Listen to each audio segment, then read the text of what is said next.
സാറേ, മഹാരാഷ്ട്ര മുഖ്യമന്ത്രി ദേവേന്ദ്ര ഫട്നാവിസിനെതിരെ ചില കൊലവിളിയുമായിട്ട് ആളുകൾ വന്നു എന്ന് കേൾക്കുന്നല്ലോ. അതായത് ഡൽഹി പോലീസ് സ്പെഷ്യൽ സെല്ല് ഒരു പാൻ ഇന്ത്യ ടെറർ മൊഡ്യൂളിനെ ബ്രേക്ക് ചെയ്തിട്ടുണ്ട്. എന്ന് പറഞ്ഞാൽ അഖിലേന്ത്യാ തലത്തിൽ ഈ ഖിലാഫത്ത് സ്ഥാപിക്കുക, അതിനുവേണ്ടി ചില ആളുകളെയൊക്കെ കൊന്നുകളയുക, ഉന്മൂലനം ചെയ്യുക, ഇത് ലക്ഷ്യമാക്കിയിരുന്ന ഒരു സംഘത്തിൽ 5 പേര്, അതിൽ 4 പേരെ Delhi police special cell arrest ചെയ്തു. അതായത് 5 പേരെ 4 സംസ്ഥാനങ്ങളിൽ നിന്നാണ് അറസ്റ്റ് ചെയ്തിരിക്കുന്നത്. മുംബൈയിൽ നിന്ന് സൂഫിയാൻ അബൂബക്കർ ഖാൻ, അഫ്താബ് അൻസാരി, ഇവരെ ഈ മുംബൈക്കാരെ ഡൽഹിയിലാണ് അറസ്റ്റ് ചെയ്തത്. തെലങ്കാനയിലെ നിസാമാബാദിൽ നിന്ന് ഹുസൈഫ യമൻ എന്ന് പറഞ്ഞയാളെ അറസ്റ്റ് ചെയ്തിരിക്കുന്നു. മധ്യപ്രദേശിലെ രാജ്ഗഡിൽ നിന്ന് കമ്രാൻ ഖുറേഷിയെ അറസ്റ്റ് ചെയ്തു.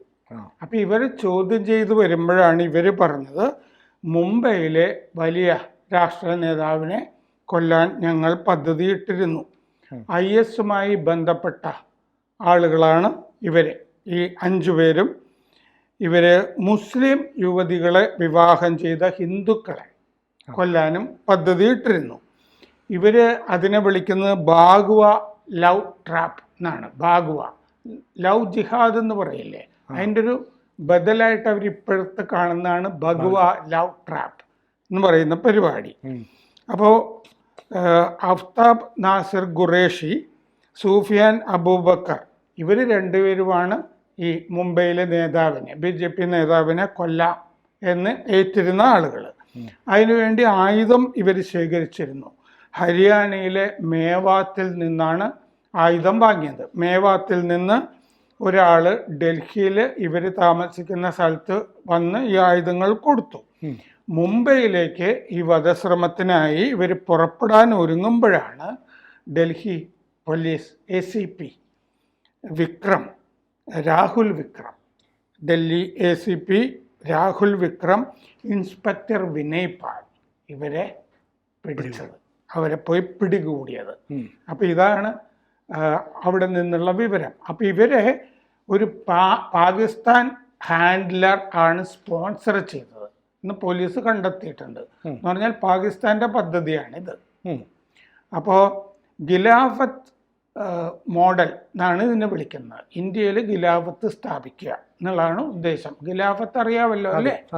എന്താന്ന് വെച്ച് കഴിഞ്ഞാൽ ഒരു ഖലീഫ നേതാവായിട്ടുള്ള ഒരു സാമ്രാജ്യം, ഇതാണ് ഖിലാഫത്ത്. തുർക്കിയിലെ സുൽത്താനായിരുന്നു മുമ്പ് ഇസ്ലാമിലെ ഖലീഫ. മുഹമ്മദ് നബിക്ക് ശേഷം ഖലീഫമാരാണ്. ആദ്യം അദ്ദേഹത്തിന്റെ കാലത്തിന് ശേഷം 4 ഖലീഫമാര്, പിന്നെയും ഖലീഫമാര്, അങ്ങനെയാണ്. പിന്നെ അവസാനം ഉണ്ടായത് തുർക്കി ഖലീഫയാണ്.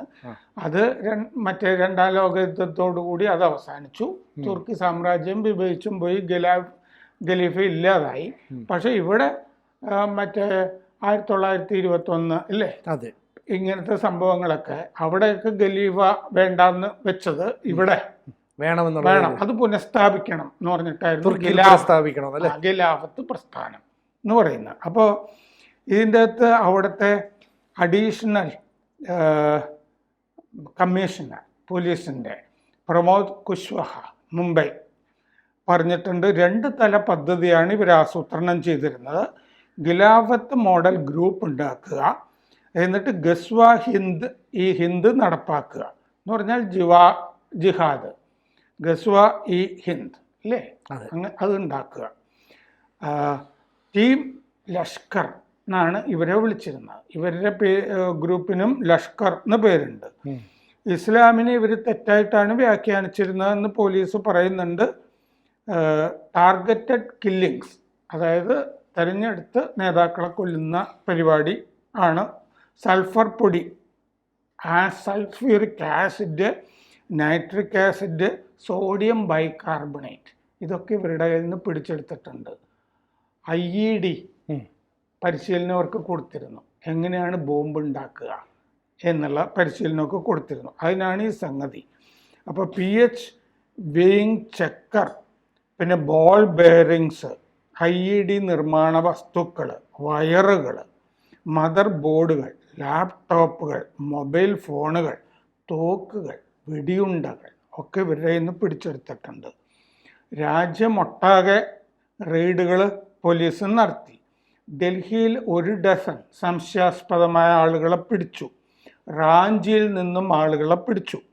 ഈ കഴിഞ്ഞ ചൊവ്വാഴ്ചയും ബുധനാഴ്ചയും ആയിട്ടായിരുന്നു ഈ റെയ്ഡുകൾ. കേന്ദ്ര ഏജൻസികളൊക്കെ ഇതിൽ ഉൾപ്പെട്ടിരുന്നു. റാഞ്ചിയിലെ അഷർ ഡാനിഷ് എന്ന് പറഞ്ഞ ആളാണ് ഇതിൻ്റെ കേന്ദ്ര കഥാപാത്രം. അഷർ ഡാനിഷ് പ്രൊഫഷണൽ കമ്പനി എന്നുള്ള വ്യാജേന അയാളൊരു കമ്പനി ഉണ്ടാക്കിയിട്ടുണ്ട്. എന്നിട്ട് CEO എന്നാണ് ഇയാളുടെ കോഡ്. ഇയാൾ എന്ന് പറഞ്ഞ ഒരു കമ്പനി, കടലാസ് കമ്പനി ഉണ്ടാക്കിയിട്ടുണ്ട്. CEO ഭീകരനാണ് എന്നറിയപ്പെടാതിരിക്കാൻ CEO എന്നാണ് പറയുന്നത്. ഇയാളുടെ കോഡ് അങ്ങനെയായിരുന്നു, CEO എന്നാണ്. മുതലാളി, മൂപ്പര് എന്നൊക്കെ നമ്മൾ പറയില്ലേ, എന്ന് പറഞ്ഞ പോലെ CEO എന്നൊക്കെ പറയില്ലേ, എന്ന് പറഞ്ഞ പോലെ CEO. അപ്പോൾ ഗസ്വ ലീഡർ ആയിരുന്നു ഇയാൾ. NGO എന്ന നിലയിൽ ഒരു ഭൂമി വാങ്ങാനായിട്ട് ശ്രമമൊക്കെ നടത്തിയിരുന്നു ഇയാൾ, ഭൂമി ഇടപാടിനൊക്കെ. മുംബൈയിൽ നിന്ന് സൂഫിയാൻ അബൂബക്കർ ഖാൻ, അഫ്താബ് അൻസാരി അവർ ഡൽഹിയിൽ അറസ്റ്റ് ചെയ്തു എന്ന് ഞാൻ പറഞ്ഞു. തെലങ്കാനയിലെ നിസാമാബാദിൽ നിന്ന് ഹുസൈഫ യമൻ, രാജ്ഗഡിൽ നിന്ന് കമ്രാൻ ഖുറേഷി. അപ്പോൾ ഈ CEOയെ പിടിച്ചിട്ടില്ല, അയാൾ ഒളിവിലാണ്. അതാണ് നമ്മൾ മനസ്സിലാക്കുന്നത്. ഡാനിഷ് 18 മാസമായിട്ട് ഡൽഹിയിൽ ഒരു ലോഡ്ജിൽ താമസിച്ചു വരികയായിരുന്നു. ബൊക്കാറോ ജില്ലയിൽ നിന്നുള്ള ആളാണ് അയാൾ. ഇംഗ്ലീഷ് ഗ്രാജുവേറ്റ് ആണെന്ന് അയാൾ അവകാശപ്പെടുന്നുണ്ട്. ജാർഖണ്ഡിലെ ആൻറ്റി ടെറർ സ്ക്വാഡ് ഇതിൻ്റെ ഭാഗമായി അന്വേഷണം നടത്തിയിരുന്നു. ഇവർക്ക് IED പരിശീലനങ്ങൾ, അതുപോലെ വെടിയുണ്ടകൾ ഉണ്ടാക്കാനുള്ള പരിശീലനങ്ങളും ഇവർക്ക് കൊടുത്തിരുന്നു. ഇവരുടെ കയ്യിൽ നിന്ന് ഡ്രോയിങ്ങുകൾ കിട്ടിയിട്ടുണ്ട്. ഈ IED തുടങ്ങിയ സംഗതിയുടെ ഒക്കെ ഡ്രോയിങ്ങുകളും കിട്ടിയിട്ടുണ്ട്. അതാണ് സംഭവം. ശരിക്കും പറഞ്ഞാൽ ഈ ദേവേന്ദ്ര ഫട്നാവിസ് എന്ന് പറയുന്നത് ഈ ഇസ്ലാമിസ്റ്റുകളുടെ കണ്ണിലൊരു കരട് തന്നെയാണ് അല്ലേ? അവിടുത്തെ പ്രശ്നങ്ങളെല്ലാം തന്നെ അടിച്ചൊതുക്കി മുന്നോട്ട് പോകുന്നില്ലേ? അപ്പോൾ വീണ്ടും ഇത്തരത്തിലുള്ള ശ്രമങ്ങൾ ഉണ്ടാകും. കാരണം എന്താണെന്ന് വെച്ചാൽ അദ്ദേഹത്തിനെ പറ്റിയിട്ട് അഴിമതി ആരോപണങ്ങളോ വേറെ എന്തെങ്കിലും ഇല്ലേ, നിശ്ചിത താല്പര്യങ്ങളോ ഒന്നുമില്ല. വേണമെങ്കിൽ ദേശീയ നേതാവായി പരിഗണിക്കപ്പെട്ടിരുന്ന ഒരാളാണ് അദ്ദേഹം. അവിടെ മുഖ്യമന്ത്രി ആയിരുന്നില്ല എങ്കിൽ അത് മറ്റേ മുമ്പ് മുഖ്യമന്ത്രിയായിരുന്ന മറ്റേ ശിവസേനയിൽ നിന്ന് പിരിഞ്ഞുപോയ ഷിൻഡെ മുഖ്യമന്ത്രി ആവണമെന്ന് വാശി പിടിച്ചപ്പോൾ ആലോചിച്ചിരുന്നാണല്ലോ ഫട്നാവിസിനെ ദേശീയ തലത്തില് ദേശീയ BJPയുടെ പ്രസിഡന്റ് ആക്കാൻ വരെ ആലോചിച്ചിരുന്നതാണ്. അതെ, യുവ മുഖമാണെന്നൊക്കെ പറഞ്ഞിട്ടല്ലേ? അതെ. അപ്പൊ ദേശീയ തലത്തിൽ പോലും എപ്പോഴും ആലോചിക്കുന്ന ഒരു നേതാവാണ്. സത്യത്തിൽ അദ്ദേഹം തുടങ്ങിയിട്ടേ ഉള്ളൂ. അത് ഒരു തവണ മുഖ്യമന്ത്രിയായിരുന്നു, പിന്നെ ഷിൻഡെ മുഖ്യമന്ത്രിയായപ്പോൾ ഉപമുഖ്യമന്ത്രിയായിട്ടും ഒക്കെ ഇരുന്ന ഒരാളാണ്. വിനയത്തോടു കൂടി നടക്കുന്ന ഒരാളാണ്. കാര്യമാത്ര പ്രസക്തമായി സംസാരിക്കുന്ന ആളാണ്. വീൺ വാക്കുകൾ ഒന്നും വായിൽ നിന്ന് വീഴുകയുമില്ല. ഒരു നല്ല നേതാവിന് വേണ്ട മേയറൊക്കെ ആയിരുന്നില്ലേ? അതെ. മറ്റേ നാഗ്പൂര്, ചെറിയ പ്രായത്തിൽ തന്നെ. അപ്പോൾ അങ്ങനൊരു നേതാവിന് വേണ്ട എന്ന് IS പലയിടത്തും ഇപ്പോൾ പൊന്തി വരുന്നുണ്ടല്ലോ. അങ്ങനെ തീരുമാനിച്ചതിൻ്റെ ഭാഗമായിട്ടായിരുന്നു ഇങ്ങനെ ഒരു ഖിലാഫത്ത്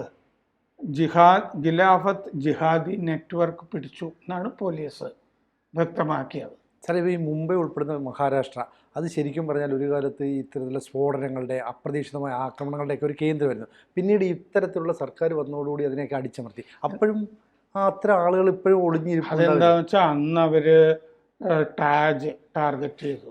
പിന്നെ മറ്റേ ദൂതന്മാരുടെ ഒരു കേന്ദ്രം ഇല്ലേ, അതെ, ടാർഗറ്റ് ചെയ്തു. പിന്നെ മുംബൈ സ്റ്റോക്ക് എക്സ്ചേഞ്ച്, ഇങ്ങനെ ഇന്ത്യയുടെ ഒരു ഇൻഡസ്ട്രിയൽ ഹബ്ബ് എന്നുള്ള നിലയ്ക്ക് മുംബൈ തകർത്തു എന്നാണ് പാകിസ്ഥാൻ വിചാരിച്ചത്. അജ്മൽ കസബ് ഗുജറാത്ത് തീരത്ത് വന്നിറങ്ങുന്നു ഇല്ലേ, വിക്ടോറിയ ടെർമിനസിൽ. ആ ഒരു ചിത്രം കിട്ടിയത് കൊണ്ട് അയാള് ഏതോ ഒരു ശർമ്മ എന്നുള്ള പേരിലൊക്കെയാണ്, ചരടുണ്ടായിരുന്നു, ശർമ്മ എന്നുള്ള ഒരു കടലാസ് കുറിയും കാര്യങ്ങളും ഒക്കെ ഉണ്ടായിരുന്നു. അയാളുടെ ആ ചിത്രം റെയിൽവേ സ്റ്റേഷനിൽ എടുത്തത് കൊണ്ട് ഇയാളാണ് എന്നുള്ളത് മനസ്സിലായി. പിന്നെ അപ്പം മുംബൈ തകർക്കുക എന്ന് പറഞ്ഞത് തന്നെ, ഒന്നാമത് നമ്മൾ ഈ പാകിസ്ഥാൻ പോലെയോ നേപ്പാൾ പോലെയോ ഉള്ള ഒരു രാജ്യമൊന്നുമല്ല. നമ്മൾ ശരിക്കും ഒരു നേഷൻ ആണ്, ആ. ക്രമസമാധാനമൊക്കെ ഉള്ളത്. അപ്പോൾ അതുകൊണ്ട് ഉടനെ തിരിച്ചു വന്നല്ലോ ആ. മുംബൈ. ആ. ഈ ആക്രമണത്തിനൊക്കെ ശേഷം മുംബൈ പെട്ടെന്ന് തിരിച്ചു വരും. പെട്ടെന്ന് പഴയതുപോലെ തന്നെ ഇന്ത്യക്ക് അങ്ങനെ ചെയ്യാൻ കഴിയും. അതാണ് അമേരിക്കയെ പോലും പേടിപ്പിക്കുന്നത്. ട്രംപ് വിചാരിച്ചിട്ടും ഒന്നും നടക്കാതെ പോകുന്നത്. താരിഫ് എന്നൊക്കെ പറഞ്ഞ് നമ്മളെ പേടിപ്പിക്കാൻ ഒക്കെ നോക്കിയാൽ ഇത് കക്ഷത്തിൽ വെച്ചാൽ മതി നമുക്ക് പറയാനുള്ള ചങ്കൂറ്റമുണ്ട്. അതാണ്. കൂടുതൽ വാർത്തകളും വിശേഷങ്ങളും നിങ്ങളിലേക്ക് എത്താൻ ABC മലയാളം സബ്സ്ക്രൈബ് ചെയ്യുക, ബെൽബട്ടനും അമർത്തുക.